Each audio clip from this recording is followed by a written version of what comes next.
সঙ্গে এবার 100 সংঘাত। 100 দিনের কাজের টাকা কেন দিচ্ছে না কেন্দ্র? এই প্রশ্ন তুলেই এবার কমিশনের বিশেষ পর্যবেক্ষককে ঘিরে বিক্ষোভ দেখালেন গ্রামবাসীরা। মুখ্যমন্ত্রী বলেন 100 দিনের কাজে এই রাজ্য অর্থাৎ পশ্চিমবঙ্গ প্রথম, তাই কেন্দ্রের বঞ্চনা পুরোটাই সাজানো বলছে বিজেপি। দুদিন আগে কোচবিহারের সভায় 100 দিনের কাজ নিয়ে কেন্দ্রকে বিঁধলেন মুখ্যমন্ত্রী। কেন্দ্রের নির্দেশিকা লেখা নিজের নোট ছিঁড়ে বলেছিলেন কেন্দ্রের ভিক্ষের দরকার নেই বাংলার। বৃহস্পতিবার নদিয়ার সভা থেকেও একই টোনে কেন্দ্রকে বিঁধলেন মুখ্যমন্ত্রী। কেন্দ্রীয় সরকার দেয় না, 100 দিনের কাজের টাকা বন্ধ, গ্রামীণ আবাস যোজনা বাড়ি তৈরি করার টাকা বন্ধ, আজ 4 বছর ধরে। কেন?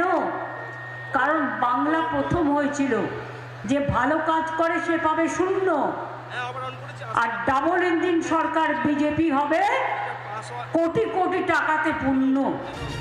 মুখ্যমন্ত্রী যখন এই অভিযোগ করছেন ঠিক তখনই 100 দিনের টাকার দাবিতে তুলকালাম।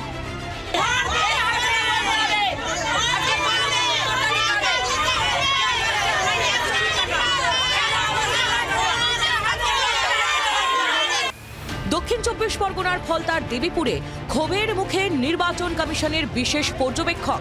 এসআইআর প্রক্রিয়ার ফর্ম যাচাই করতে এলাকায় যান তিনি। তখনই তাদের ঘিরে ধরে বিক্ষোভ দেখান কয়েকজন বাসিন্দা। তাদের প্রশ্ন, 100 দিনের কাজের টাকা কেন্দ্রীয় সরকার দিচ্ছে না কেন? 100 দিনের টাকা পাইনি, আবাস যোজনার ঘর পাইনি, তখন কোথায় ছিল বিজেপির দালালগুলো? আমাদের সঙ্গে কে ছিল? আমাদের মাননীয় সাংসদ, আমাদের মাননীয় মুখ্যমন্ত্রী, আর আমাদের পাশে 24 ঘন্টা 20 ঘন্টা লাগাচ্ছে। বিক্ষোভকারীদের মুখে মুখ্যমন্ত্রী থেকে তৃণমূল সাংসদদের প্রশংসা, যা দেখে বিজেপির কটাক্ষ পুরোটাই সাজানো। একের পর এক সাজানো ঘটনা তৈরি করার চেষ্টা হচ্ছে।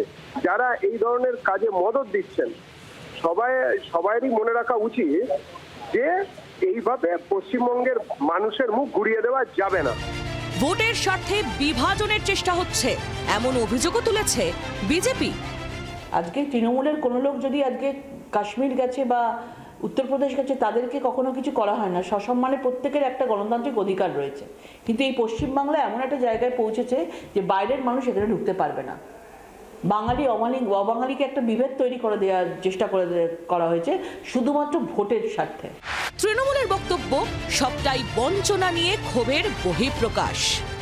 মানুষ দিল্লির প্রতিনিধি দেখলে তারা টাকা চাইছেন, তাদেরও উচিত যারা যাচ্ছেন এই সেন্টিমেন্টটা দিল্লি গভর্নমেন্টকে জানানো যে বাংলার মাটিতে মানুষ ক্ষিপ্ত বিজেপির বিরুদ্ধে, তারা জানান। এসআইআর জুজু থেকে বাঙালি অস্মিতা। বিজেপির মোকাবিলায় তৃণমূলের হাতে অস্ত্রের অভাব নেই। তার মধ্যেও ভোটের আগে বঞ্চনার চেনা অস্ত্রেই শান দিচ্ছে তৃণমূল। ব্যুরো রিপোর্ট, জি24 ঘন্টা। বাংলার আওয়াজ, বাঙালির আবেগ, জি24 ঘন্টা।